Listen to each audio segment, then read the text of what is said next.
Bulan kemarin saya harus menghadiri undangan bisnis yang mengharuskan saya berangkat ke New York. Sebuah perjalanan yang melelahkan bagi saya. Mengingat Jakarta New York ditempuh bisa 24 jam. Dan saya malas membayangkan duduk dalam pesawat selama 24 jam tersebut. Gara-gara perjalanan tersebut saya jadi keinget pertemuan terakhir dengan senior saya di kampus dulu yang bekerja di New York University sebelum pindah ke Yale University di tahun 2003, yaitu Profesor John Barr, di mana saya waktu itu diundang sebagai salah satu responden salah satu riset yang dia lakukan. Sebagai seorang guru besar psikologi, di sana John dikenal dengan sebuah eksperimen yang bernama Barr-Holloway Teori. Karyanya demikian terkenal dan saya sangat bangga menjadi juniornya yang dipercaya untuk ikut di salah satu riset tersebut. Karyanya itu juga ditulis oleh Malcolm Gladwell dalam buku Blink sehingga menjadi terkenal ke seluruh dunia. Risetnya ini sederhana, yaitu menguji kekuatan kata-kata yang berefek pada tubuh manusia. Dalam riset Barr, dia bereksperimen terhadap 40 mahasiswa yang telah bersedia melakukan hal yang diperintahkannya untuk mengulang dan berkata-kata pada diri sendiri selama 30 hari. Atau kalau disederhanakan, disuruh melakukan self-talk, bicara dengan diri sendiri selama 30 hari. Ke-40 mahasiswa dibagi dua kelompok, kelompok A dan kelompok B.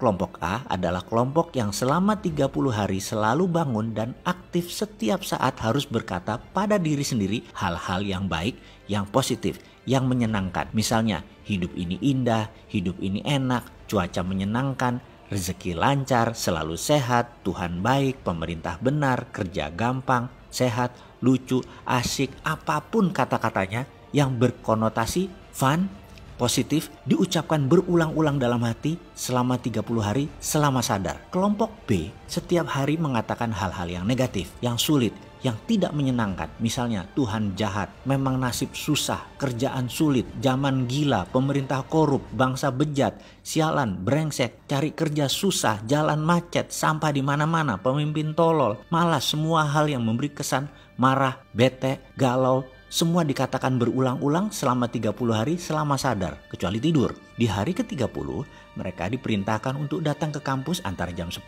sampai jam 13. Sepanjang hallway atau koridor disiapkan kamera yang banyak karena ada 100 responden dari beragam latar belakang hadir untuk menilai. Kita melihat via monitor, via kaca cermin yang semua tidak diketahui oleh peserta. Saya termasuk di antara 100 koresponden tersebut. Kami tidak tahu mana yang dari kelompok A, mana yang dari kelompok B. Kami hanya dikasih kertas, ada gambar foto peserta, beserta nama. Di sana ada dua kolom, A dan B. Kita hanya disuruh melihat gerakan mereka dan menulis apa perasaan kita pada saat itu. Kira-kira mereka dari kelompok A dicontreng A. Kalau dari kelompok B, ya B. Sangat sederhana kan? Selama 3 jam, kami berseratus menilai setiap mahasiswa yang jalan melalui koridor panjang tersebut. Setelah selesai, kertas direview, dikumpulkan, dan kami lunch. Selesai lunch, 100 jawaban kami disorotkan ke layar LCD proyektor. Apa yang terjadi? Kami berseratus tepat menebak 40 peserta tersebut mana yang A dan B dengan ketepatan 95%.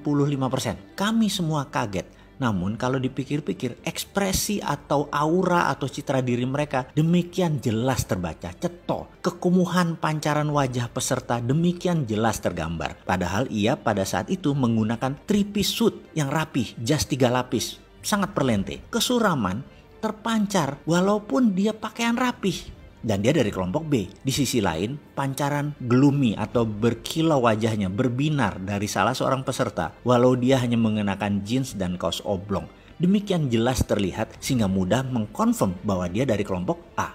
Melihat ketepatan tersebut, banyak responden bertanya apa yang terjadi. Termasuk saya sangat antusias. John menjelaskan dengan sederhana. Katanya demikian, manusia itu memiliki 1 triliun sel. Setiap hari mati kira-kira 30 miliar sel. Sehingga di hari ke-30 manusia itu berbeda dengan sel 30 hari yang lalu. Note, catatan aslinya sel itu adalah billion nano jumlahnya. Kita lanjut lagi. Dalam 30 hari, sel yang mati tersebut diganti atau tumbuh sel baru. Pada saat sel baru itu bertumbuh, sel tersebut netral sifatnya. Kita manusia bisa menulis apapun di sel ini dengan pikiran dan kata-kata. Maka kalau dalam 30 hari hari kita mengatakan hal-hal negatif berulang-ulang tanpa jeda, membuat tubuh kita, sel baru kita bereaksi sesuai apa database yang dituliskan, sehingga orang tersebut kumuh, butek, suram, tidak menyenangkan, dan lain sebagainya. Di sisi lain, kalau selama 30 hari ditulis database positif, hasilnya ya positif, wajahnya berbinar, kulitnya terang, ceria, auranya menyenangkan, kita menjadi ingin dekat dengan orang tersebut.